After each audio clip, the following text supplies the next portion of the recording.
Ka riro mā Ngāti Whātua Ōrākei, te hautapu a motu e manaki a te tū ngahuru o Hūrai 2026. Koe nei te hautapu ka whakapāhotia ki te motu whānui hei tohu i te mātahi o te tau hō ki Aotearoa nei, ka tū ki takaparawhau. Ka amahitahi a Ngāti Whātua Ōrākei, rāua ko te manatū ahurea, ki te amoake i te hautapu nei, o tira ki te ata whiriwhiri hoki i te kaupapa mō Matariki 2026. Kua roa, a Ngāti Whātua Ōrākei e manaki ana i te tini me te mano ki te pokapū o Tāmaki Makaurau, o tira ki takaparawhau tonu. Hei tā rātou he honore nui mō rātou te hāpai ake i a Matariki 2026. Nā, kei tā tātou tangata, kei a te Ōkiwa McLean, ngā tai pito pito o te wā. Tēnā koe te manahau o tira e te motu whānui e whakarongo maina. Ka tahi anō, ka whakatauria e te manatū take ahurea o tira e te mana whenua o Tāmaki Makaurau a rā e Ngāti Whātua, te kōrero e meana. Ka tū te kaupapa o Matariki a rā te hautapu o Matariki ki konei, ki runga i te whenua o takaparawhau hei te tau e tū mai nei. No reira ka riro mā Ngāti Whātua te kaupapa o Matariki e raupi hei te tau e tū mai nei. Hei tā rātau e hara rātau i te tauhou ki te whakahaere i kaupapa pēnei rawa te nui, pēnei rawa te mātotoru, pēnei rawa te hirahira. Skari, no reira, he mea nui mō Ngāti Whātua, arā ko tōna kaupapa matua hei te tau e tū mai nei, arā ko Matariki Herenga Waka, arā kei roto tonu i tērā o ngā pepeha tauaki kōrero, te kaupapa o te kotahitanga, arā ko ia hoki rā te kaupapa nui o Matariki tau atu tau mai. I kōrero ahau ki ngā mana whenua, anei wā rātau kōrero. Wānanga tahi mātou ki Arangi, ki tahi atu mātanga, ka hua mai tēnei kōrero Matariki Herenga Waka. E hāngai ana ki a mātou e noho nei ki rungo o Tāmaki Makaurau, ka eke te kōrero Tāmaki Herenga Waka. Mai rā no tērā huatanga. He nui ngā hononga o ngā waka katoa ki konei, o tira i enei rā, kei konei te mahi a te tangata, kei konei ngā waka o te ao. It's a gathering of all people coming from far and wide, not just from Tāmaki.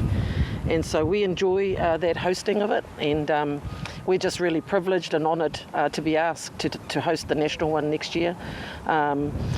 It's going to be a scale up from what we normally do, but we're ready for it, we're prepared for it. Tuia ki tēnā ko Matariki Herenga Waka, te tau tuarima e tū nei te kaupapa te rā whakanui i a Matariki i apuanga hoki, me te aha he nui ngā poronga pūtea kua whakahaere hia e tēnei o ngā minita take ahurea rā e Paul Goldsmith i kōrero atu ahau ki aia i mua tatāke nei me taku wero i aia mō wētahi o ana whakataunga kia tahuria ke tātou. Well, that's something that we always have to work our way through.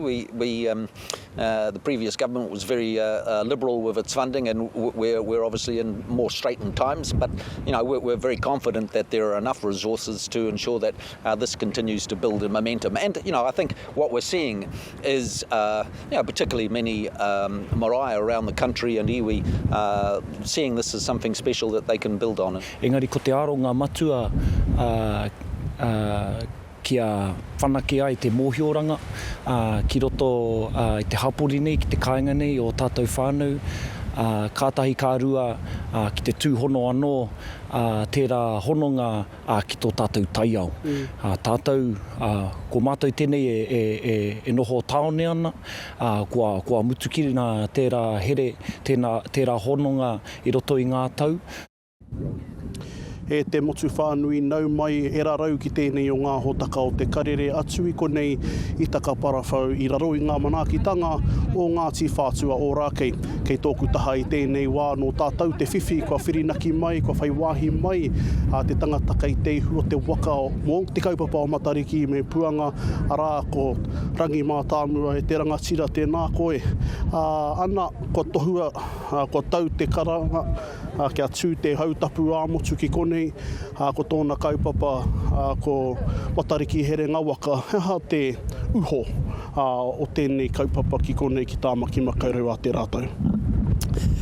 Mohi o tātou, he nui ngā iwi no ngā tōpito o te ao katoa kei konei kei Tāmaki e noho ana. Tērā te whakatau ki Tāmaki Herenga Waka.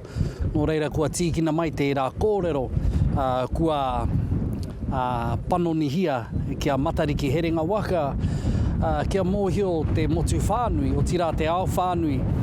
Tēnei kaupapa, he kaupapa mō ngā tāngata katoa e noho mai nei ki Aotearoa.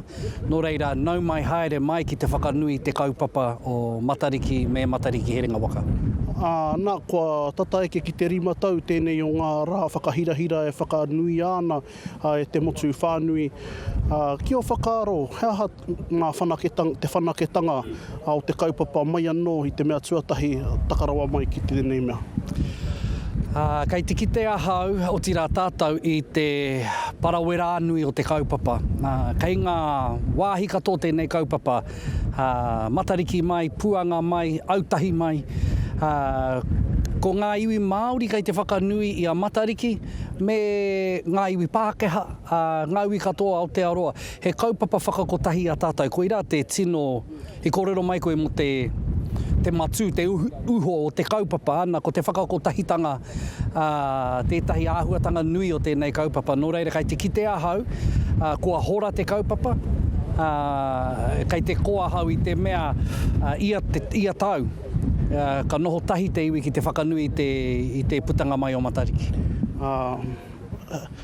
Akene pia he pātai whakateka tēnei. I whiua e hau te pātai ki te minita mena ia ka whakangao pūtea anō, pūtea hou ki te kaupapa nei runga i te mōhio. He mea haukoti ia tētahi wahanga o te pūtea i te tau e rua tau ki muri ki wānaka. Heha ohia, kei te māko, kei te tau rānei tō wairua ki te pūtea e whakawhiwhi ana ki te kaupapa nei. Ahakoa hea te kaupapa, kei te pīrangi ahau kia pai kia tika te nui o te rauemi o te pūtea kia tutuki pai te kaupapa. Hoi anō, he pai tērā pātai mā te minita pia tērā pātai whakautu i te mea ko te wāhi ki au, ko te wāhi ki ngā tikanga ki te kaupapa, engari te taha ki te pūtea o kei tari kē tērā kaupapa e hoa. Nō reira, e kore au e whai wāhi ki ngā kōrero mo te pūtea. Engari,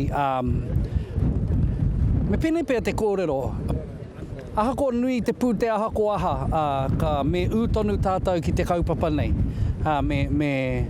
Me utonu tātou ki ngā mahi ao tātou mātua tīpuna. Kei noho ko te pūtea hei rangatira mo te kaupapa. Hoi anō, he mea nui te pūtea. Ki te kore he pūtea, ka uaua. Engari, tātou te Māori, kei te mōhio tātou ki tēnei mea te uaua. Nā, katahi anō koutou ko tō tira ka hoki mai Tahiti, te whakanui tērā kaupapa. Heaha te kaupapa i haere i koutou ki reira. I haere mātou ki te manaaki i Matariki i Nia. Ko ira te hararei tuatahi ki Tahiti nui. Te manaaki a rātou me rātou kaupapa whakanui i Matariki. He hoa, mō te whakanui ka reitu atu i ngā tuakana kei ngā mautere. Te wāhi ki ngā mea tapu i waiho mā ngā tohunga, me te toko iti noiho. Engari, ka tai ki te kani ki ngā kaupapa kani ngā waiata te kaitahi, ngā kono he te kareitu atu i a rātou.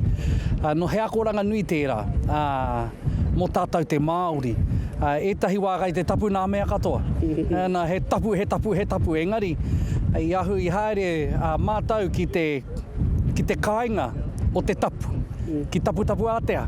Ka tai ki reira, ko rātou kei te whakanui. Ahako o te tapu o tērā wāhi, kei te mautonu rātou ki tēnei mea te noa, me tēnei mea te whakanui. No reira, ko ira tētahi akoranga nui i a mātou i reira. Hoi no i tai ki te manaaki i te kaupapa. E takuranga tirarangi, tēnā ra wātu koe i whai wāhi mai, ki te tuku i wena kōrero he whakarongotanga mo te motu whānui. He te rangatira, tēnā ra wātu koe. Ana, ko e te motu whānui, ko a tutuki te kaupapa i konei, I raro i te ngā whakahaeretanga o Ngāti Whātua Ōrākei, ka tū te kaupapa ki konei hei te tauhau e tū mai nei, o reira, kia mau tonu mai.